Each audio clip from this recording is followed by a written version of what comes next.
Welcome back to this clown's garage.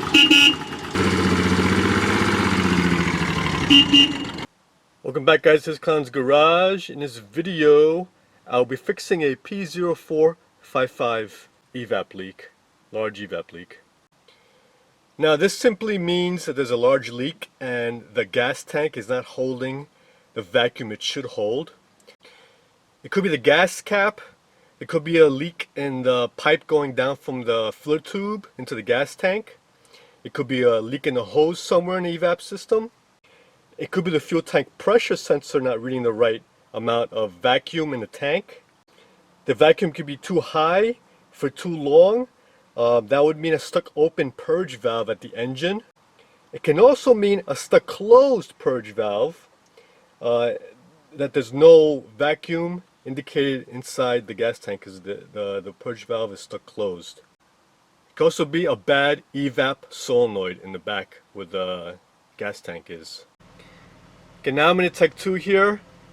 The fuel tank pressure sensor is 1.5 volts, which is atmosphere. There's zero vacuum or zero pressure in the gas tank. The evap purge solenoid is 10. I can actually command this up, so let me increase that. Once you increase that, you have to see a change in the fuel tank pressure sensor readings. So now I'm at 20, 30, 40, 50. Let me go to 90. Command stay for the purge valve solenoid, and the volts are the same. So this should have changed. So it's either a bad pressure sensor, or there's a leak, there's a big leak somewhere, or a bad purge solenoid. So now that's commanded 90%, let's go into the engine bay and see if there's any vacuum coming out of the purge solenoid. Now this is the purge solenoid here. I have it commanded at 90%. So let's push this in here and pop this off, just like that. Now, there's no vacuum coming out of here. This should be clicking loudly. If I disconnect it, there's a faint clicking here and it's going away when I disconnect this. If I connect it again, the faint clicking is still there. Just went back on, and there's no vacuum coming out of here. So this purge solenoid is bad. This purge solenoid is normally in the closed position. So when you give it power and ground here, this should open and let vacuum out. So let's go ahead and change that out. Pop this connector off. And now that's a 10mm right there. Take that off.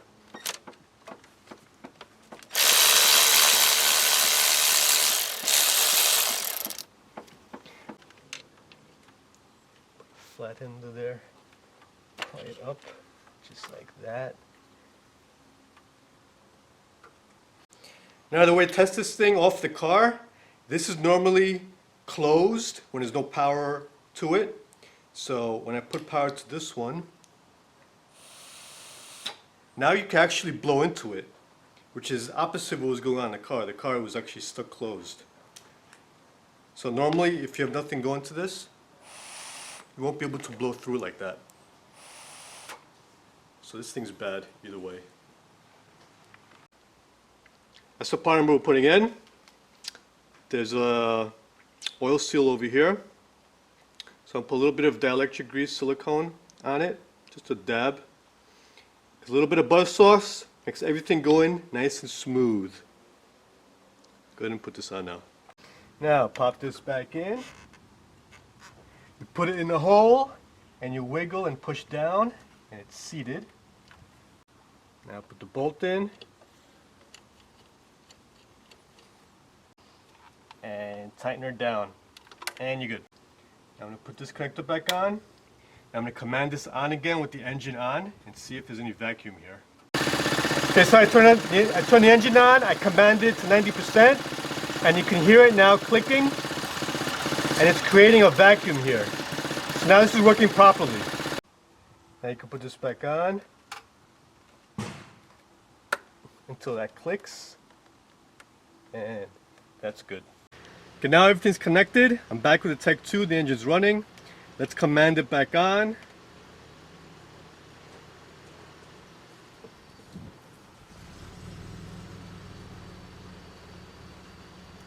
And as you can see,